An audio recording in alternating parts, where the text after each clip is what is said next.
Miss Catherine Bernardo and Alden Richards. Sabay tila baga nag-swap no sa pangyayaring ito na ikinagulat ng maraming fans ng Kat din. But before that, if you haven't subscribed yet, palagi ang pagsubaybay sa mga updates po natin. Maraming salamat po.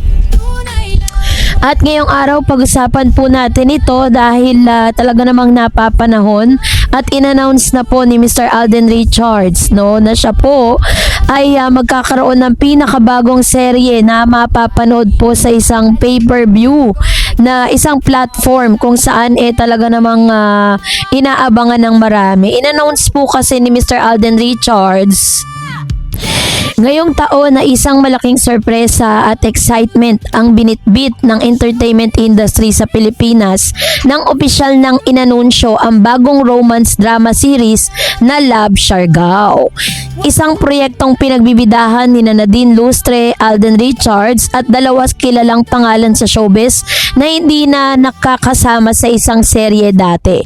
Ang serye ipapalabas sa second quarter ng 2026, eksklusibong streaming platform ng View Philippines sa pakikipagtulungan ng Viva Entertainment at may suporta rin mula sa GMA Entertainment Sparkle GMA Artist Center. So, ang kanila pong series ay may title na Siargao Curse at Pag-ibig. Ang Love Siargao ay nakatutok sa isang kawili-wili at malapit sa puso ng maraming Pilipino. Ang alamat o misteryo ng Siargao Curse ayon sa mga ulat, ang Siargao Curse ay isang lokal na paniniwala kung saan ang mga tao, no, parang parang isang historical or parang ito ay ang tema nito, ang pinagmula nito ay yung mga naririnig na mga kwento no dito po sa Siargao. Alam natin na si Miss Nadine Lustre po ay naninirahan sa Siargao kasama ng kanyang fiancé. So, sabi dito ay isang lokal na paniniwala kung saan ang mga taong bumibisita sa Siargao Island ay mahuhulog sa pag-ibig o hindi na muling umuuwi sapagkat sobra silang naaakit sa ganda ng lugar at sa mga karanasan nilang nararanasan doon. Sa serye, ang alamat na ito ang magsisilbing sentrong tema ng kwento na ipinapakilala rito ang dalawang pangunahing tauhan. Una, si Jao, ang ginagampanan ni Alden Richards, isang lalaki na matatag ang prinsipyo sa buhay at hindi agad naniniwala sa mga alamat. Si Cara, ginagampanan naman ni Miss Nadine Lustre, isang babae na may sariling pananaw sa buhay at malapit na siya misteryo at enerhiya ng Siargao at handang yakapin ang mga damadamang emosyon. Ang kwento ng kanilang mga karakter ay umiikot sa kung paano sila magkakilala at naharap sa mga pagsubok sa pag-ibig, kaya mula sa personal nilang paniniwala at sa kapangyarihan ng Siargao, ang alamat o curse mismo talaga ay tila baga isang karakter sa kwento na nag-uudyok sa kanila na tuklasin hindi lamang ang isla kundi pati ang kanilang mga sariling paniniwala, mga takot at pagnanasa. Hindi lamang ang simpleng backdrop ng Siargao ang series na to. Ito rin ay isang buhay na elemento sa kwento. Ang Siargao ay kilala bilang surfing capital of the Philippines at isa sa mga pinaka-popular na destinasyon para sa mga turista dahil malaparaiso ang dalampasigang turkesa at malaparaisong tubig. So, ito pong series na gagawin po nila ay baga parang love interest po ni Mr.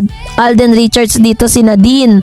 Nagkakaroon po tuloy ng usap-usapan sa social media na parang pinag-swap kasi si Miss Catherine, katambal niya po si Mr. James Reid na dati pong na boyfriend at kalab team nitong si Miss Nadine.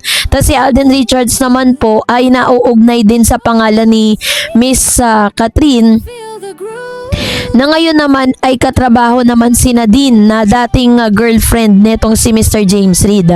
So kaya naman talagang hindi natin alam kung ito po ay pagtatapatin kasi feeling ko ito pong mga series na ilalabas po ni Miss Nadine Lustre and Alden Richards sa ilalabas sa pay-per-view. Yung VIU na platform kung saan kailangan mo magbayad or magpa-member para mapanood mo or ma-unlock mo lahat ng mga palabas na inilalabas. Pero yung series kasi, hindi naman po tumatagal yan ng ilang buwan. Parang tumatagal lang siya ng mga 1 month to 2 months, no? Hindi naman siya tatagal ng 6 months. Depende na lang po sa pagtanggap ng tao. Kung ito po ay nagna number 1 doon sa platform na yon, ay pwede po siyang ma-extend. Pero feeling ko is very limited lang tong kwento na ito, 'di ba, na kanila pong bubuksan. Pero sa ngayon, sabi dyan, ang kanilang tema dito ay pag-ibig, paniniwala at modernong relasyon. Ang Love Siargao ay hindi lamang simpleng love story ayon sa mga teaser at mga paunang impormasyon. Pag-ibig at pagtuklas sa sarili, mas malalim na paglalakbay ng serye sa kung paano nagbabago ang pananaw ng dalawang pangunahing tauhan sa pag-ibig habang sila ay nahaharap sa mga komplikadong damdamin. Ito rin po ay tinatawag na modernong relasyon sa makabagong panahon. Paano ba ang tunay na umiibig sa isang tao? Paano nakakaapekto ang mga paniniwala sa kultura at alamat sa ating mga desisyon sa pag-ibig at buhay? Ito ay magiging isang mahalagang aspeto ng kwento. Ito ay pagpapahalaga, parang parang historical, and at the same time is parang gagawa nila ng parang mas ipapakita nila yung ganda ng Siargao dito eh. So, pagpapahalaga sa kultura at kapaligiran, di lamang pag-ibig ang pinagdiriwang ng serye, kundi pati ang kagandahan at kultura at kalikasan ng tao.